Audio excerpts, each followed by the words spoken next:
Thank you for joining me, Francesca. I'm really interested in hearing your perspective on navigating mental health and professionalism as a Black woman. This conversation will focus on your experiences, your thoughts, and your wisdom. There are no right or wrong answers, just your truth.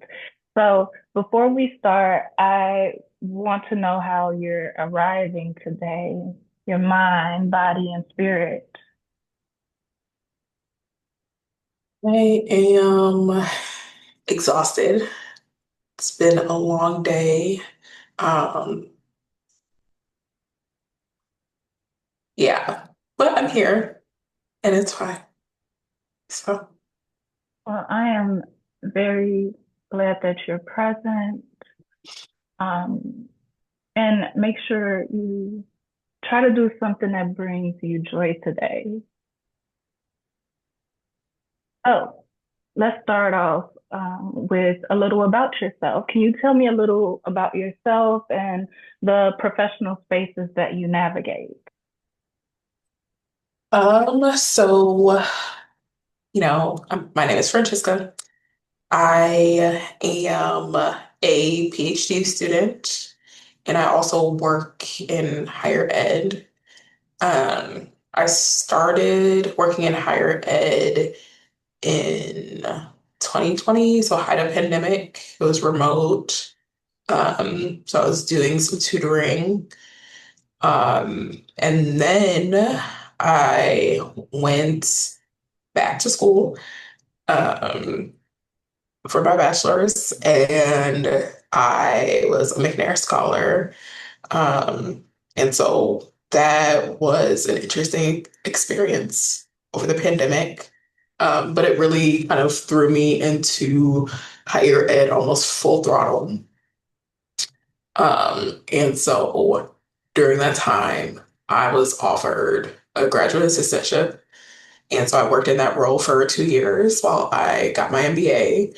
Um, and then straight out of that role, I entered into full time as program coordinator. So I was in that role for about a year and a half, and now assistant director. So it's been a lot of transitions in what feels like a long period of time, but it's a really short period of time. Um, so it was an interesting journey, to say the least. Well, you are doing it. I am so proud of you. Wow. You are high achieving. Yeah, most Black women are, as they have to be. True, true. So, as a Black woman, what has it been like to bring yourself, your full self, into professional environment? Mhm. I think in the beginning, I was very much so attempting to just fit. And so I would shrink, I would do the things, I would code switch.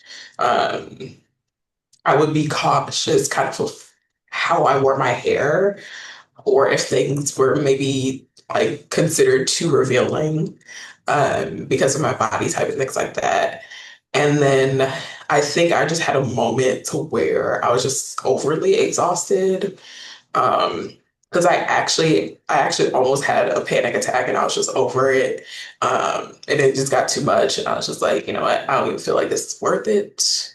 Um, and I was in a position to where I kept having similar conversations with my students. And I was just like, just show up as yourself. Whatever you're meant to do will come to you, and anything that's not for you will, automatically be pushed away from you, and you will know. Um, and so I was having all these conversations, and I was just like, "Oh, I'm saying a lot to be doing nothing." And so I just was like, you know what? I'm gonna do the things. I'm gonna show up like how I feel like I want to show up.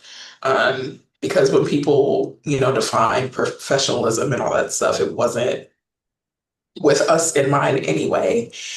And so I was just like, it definitely requires to kind of like redefine it for yourself Like, create a definition for you that's authentic and allows you to actually show up. Um, and also just allows you to be comfortable. So I always tell my students, I'm like, wear what you want to wear. No, I'm not sending you a lookbook. Um, Show up how you want to show up. Like we can practice engaging in conversation, it's fine, but I'm not about to change how you talk or how you show up. And anything else is just what it is. And if somebody has a problem with that, then they can gladly come and say something to me. And I think once I started doing that with them, it made it a little bit easier to do that with myself. Those are very, very powerful words. Very.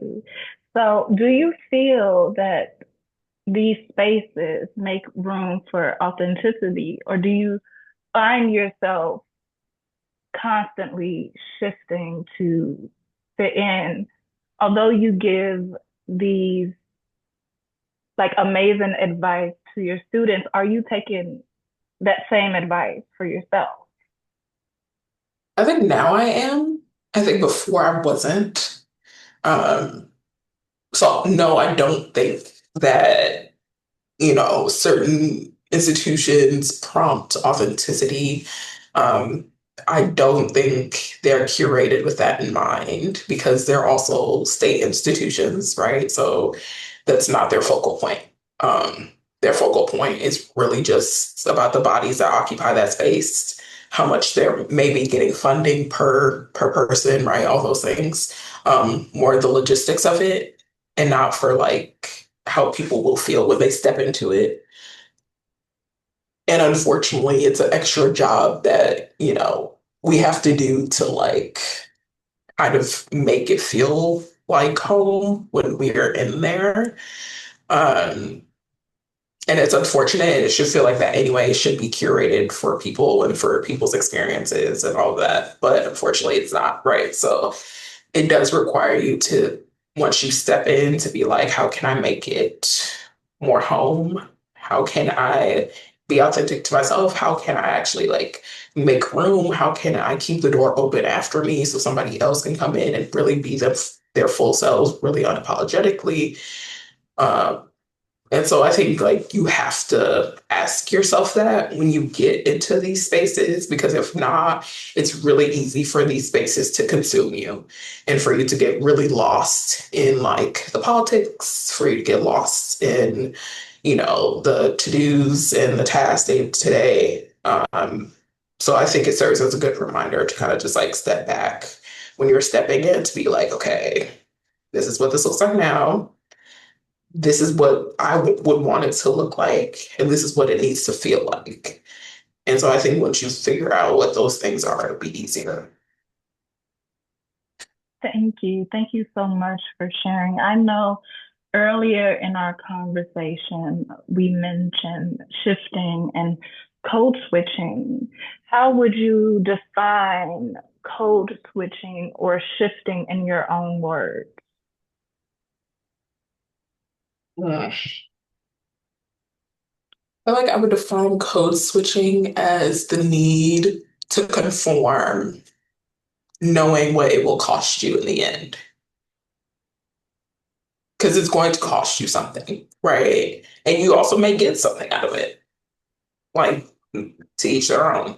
Um, I will say, unfortunately, we live in a world where if you do the code switching, if you do the things, you might be able to be in certain rooms. So I think that also is a sacrifice that you make of how far you're willing to actually go. Um, and so I think for me, I spent much of my career doing that.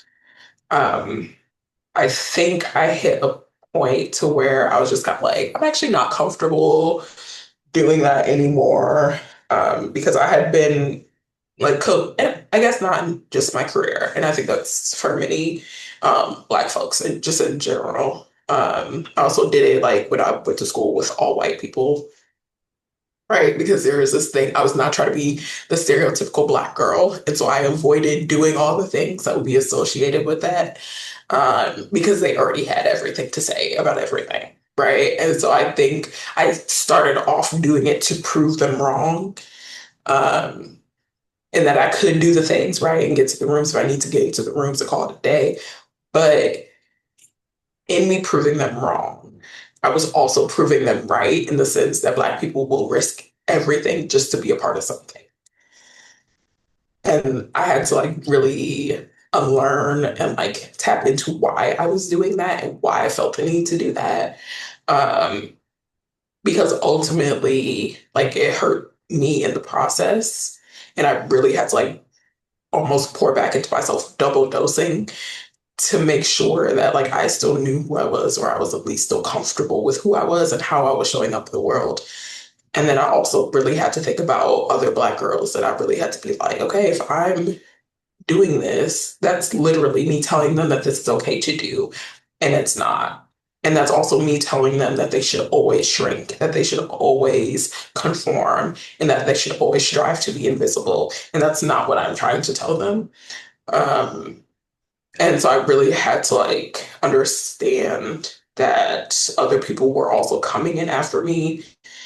And also, especially when I got into higher ed, I also had to be cautious of that because I was just like, I have Black students and they're watching, whether it's subconsciously or not, and they're going to pick that up because they're like, oh, they're going to associate, oh, she's standing in front of me like this. So that means she must have had to do this to get here, which means that I need to now do this to get there.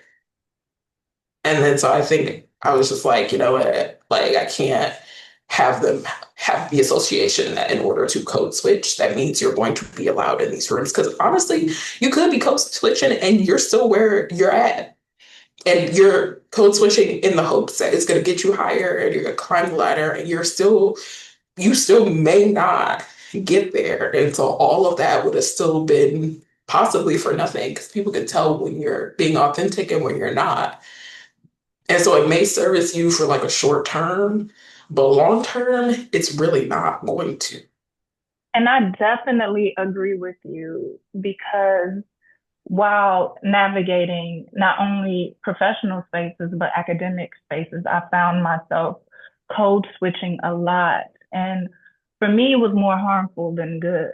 You know, like I would Mhm. wonder why I would leave these spaces so tired and overwhelmed because deep inside, I cared about what others thought of me.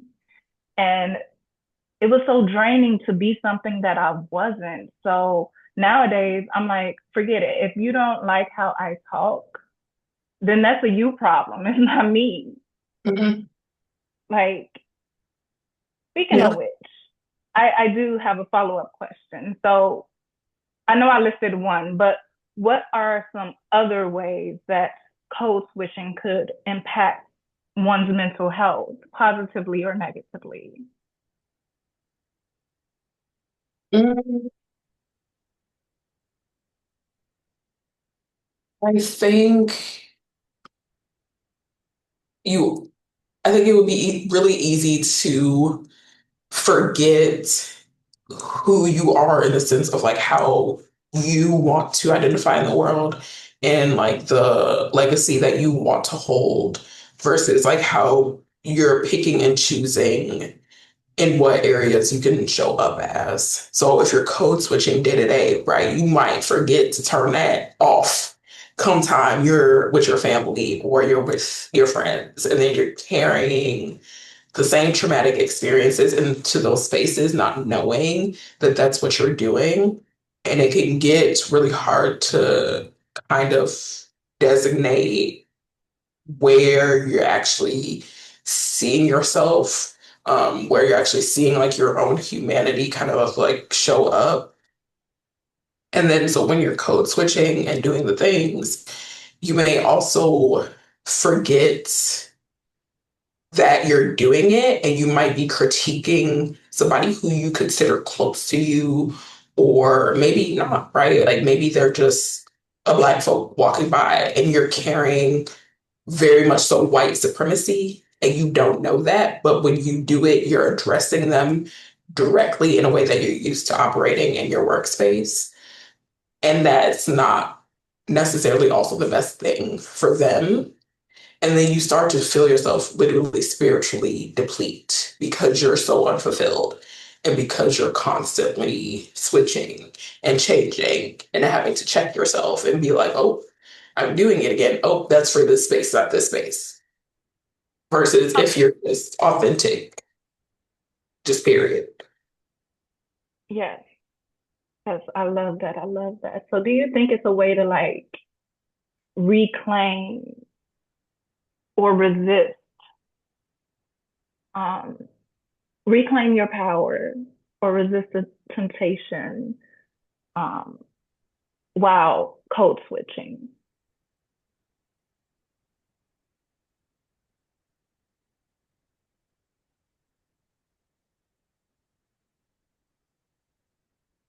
I think it's hard to do while code switching. I will say that. I'm not saying it can't be done. Um, I think reclaiming can mean different things to different people. I think for some people, the reclaiming is being quote unquote accepted into those spaces, and that's the reclaiming, right? Because you're one in one or one in two or whatever your percentage is. Um, and that might be just existing in those spaces because you've done the code switching is might be a win for some, right? Um, I think I don't think necessarily for me there's a form of resistance in the act of code switching itself. Now, what you do with the power when you have it can be a can be resistance, right? Like you're choosing to give more autonomy to Black folks in that space while they're in that space, right? You're choosing to do more Black centered things while they're in that space. So what you do, the power that you maybe got from code switching can be a form of resistance, but I think even resistance itself still has very different definitions to very different people. And I think when people hear the word like resistance, they automatically think like, oh, you have to, roll the tide. You got to be like extra strong 24/7. Nothing can see you break. No one can see you break. You better not be crying public, go behind closed doors if you have an issue. And like that's all well and fine, but I do think even having that mindset is still operating from the same place that you're at when you're code switching. Definitely, definitely. I agree with you. I do. And I am very excited to be doing this conversation with you. So now we're at the part of self-care, like what can we do for self-care? What can we do for our mental health while balancing the demands of our career? Mhm. Um,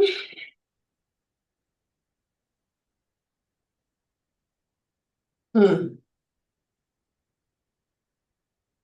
I think probably getting your spirit together before you go in these spaces is important. And whatever that looks like for you, right? Like for me, it's very much so listening to my gospel music, like while I'm getting ready and when I'm on my way to work. That's like my time to like fully calm my energy, um, talk to God if I got to, right? Uh, and like do those things before I'm now like sitting in a position to where I gotta critique folks or I gotta handle programming stuff or I gotta address other matters. So I think doing that before you get to the space kind of helps to ground you. Um, I think while you're in the space, I think it's also okay to like tell people like, oh, not right now, or oh, give me 5 minutes, because I think it's really easy to like be running and running and running and running, and then you forget sometimes you just have to like sit and breathe, and you haven't really breathed fully like from the diaphragm all day. You just been doing short shallows just enough to get by. Um, yeah, so I think taking like 5 minutes where you can take it, even if it means something got to be put on pause. Um, I think also that that's important. If you're somebody who likes to journal, having a journal on your desk, Um, if you're somebody who is more of like a fidgeter, having like some cozy things on your desk that you can like grab and just like touch and hold. Or having like a blanket, like I have a blanket behind me, right? So if I need like some extra little comfort maybe that like I can't really get at this time, I can just hold on to my blanket, maybe just curl up for a minute. Um, and then I think like after work care is also a thing. And I think people think that self-care has to be expensive and it has to be elaborate. And it really doesn't. Like sometimes like if you're finding like you got a little extra time, like you can take a walk right before you start dinner. Um, maybe you can like just light a candle. Um, maybe you can just like listen to a little podcast. Just things that you feel like can maybe at the time that you need to put you into a new space, or make you at least feel like you're in a world of your own and you don't always have to pay attention to everybody else and everything else. And also it's okay to like not be on social media too, right? Like, I think sometimes that's our go-to when we're trying to escape so much. Um, but I think like, right, like go back to a book. Um, like go back to just like little things that you did before kind of like the hype of like social media and like trying to find things to buy and like contribute to your self-care. I think sometimes self-care is more like internal than it is like material. Yes, I definitely agree with you because how are you going to pour into others when your cup is empty? So you got to make sure you constantly doing things to refill that cup of yours. So for me, I know what I do for self-care. I do breath work, yoga, meditation.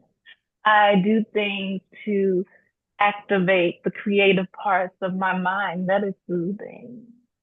So self-care is definitely important, but I am curious about what role does spirituality, culture, or ancestry play in how you approach your well-being?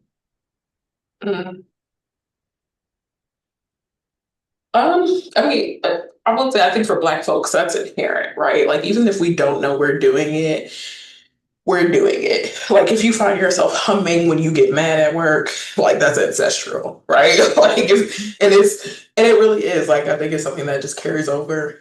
Um, just how we practice maybe looks different for different people. Um, so like definitely for me, like like I'm big in my gospel. Like I will listen to that for hours. Um, I think I used to like just listen to it when somebody used to make me mad at work, and then I was like, you know what, maybe I should just like play it like even if I'm not mad and just like play it like when I need to calm. Or if I need silence, like sometimes it does form like a sense of silence because it's just me and God and that's it, and everything else can be tuned out. Um, I've been doing more like bibliomancy lately. So it's like, flipping land. And it just kind of, you ask for intent or you ask to see of something, um, and then you just flip, right? Um, and it's kind of just like, it's really just like an energy exchange for you and God. Um, and like I've gotten into like, like making my blessed oil, I'm trying to make that like habitual, like putting that on before I leave the door. I have a cross hanging by my door, right? So kind of everything around me, at least on like a day-to-day basis, is touched by God. Um, having like I have like a little prayer cloth in my wallet, right? So it's just like small things. It doesn't need to be like big gaudy things. I think it's just about like the intention that you have when you're doing it, and the intention that you have like literally when you're stepping out into the world. And I think that that is something that allows you to kind of carry through. I love that you use the Bible as an oracle. That is intriguing, very intriguing. So I do have a question about your support systems. How do you find support from mentors, peers, your community when things get heavy for you? Hmm. Uh, I think I need to do better about that. I will say, I think I'm very much so somebody like I like to handle things on my own accord, especially also because just when stuff happens, I need to process it. Sometimes it takes me a little bit longer to process through like my own emotions. So like I try to be really cautious of like talking to people directly after something happens. Um, or right after I'm feeling a big thing because I'm like, yeah, I think like I need some time. I need to, figure out what it is that I'm doing, what I need to say. And also make sure that my heart is in a good place. And if it's not, I can't do that right now. Um, but I will say, regardless of me being more of like an internal worker, um, like I've been blessed enough to have like really good mentors. Like I could like go into somebody's office and like scream if I need to.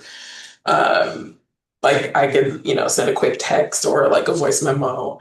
Um, and like, I have like solid, I don't have like a lot, I'm not somebody who has a lot of friends. I feel like I have people who I appreciate. I have people who are acquaintances, but my like really, really close group of friends is like really, really, really tiny.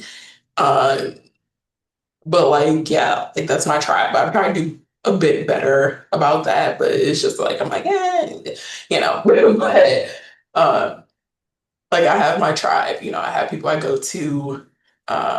Me and my cohort are in a like mass group chat. So if we ever are like irritated or something, we all irritate by the same thing. We'll send quick text in the group chat. Or we'll send like random GIFs or something. Or we'll just check in and be like, hey, like, haven't heard from y'all. Like, y'all good?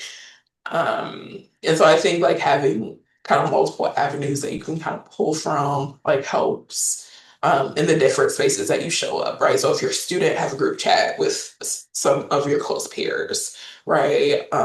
Like have like a work chat if you feel comfortable. And then have your chats with like your folks, like the people who really like ground you. Thank you. Thank you so much for sharing that. Having support systems is very, very important, especially like while navigating the space as a Black woman, professional spaces as a Black woman. So, as we start to close, if you could leave one message for professional spaces about better supporting the mental health of Black women, what would it be? Mm, that's hard. I just get one. Um, Ooh, I would say to make sure that your care isn't a marketing ploy. So if you're really saying like we want these black students or we want these black faculty or we want these black social workers or whatever it is, whatever sector that you're in, make sure that you genuinely care about their well-being and you're not using them as a metric. Or you're not using them because you know the creativity will be there and they're going to be trending and they're going to make sure they, do the things and they're going to do the extra labor. Um, Make sure that you genuinely are putting programs in place for them to show up as their authentic selves and also show up for each other. Like have if you're a mass corporation, you can afford to be doing Black book clubs. You can afford to do Black happy hours. You can afford to do like a little,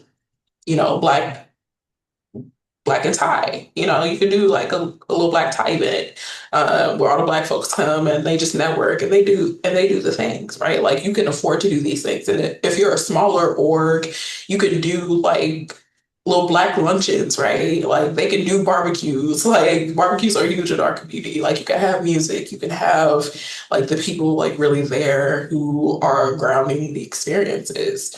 You can do like Black poetry nights. Like there are things that you can do regardless of the scale that you're at. You just do have to be more intentional about it.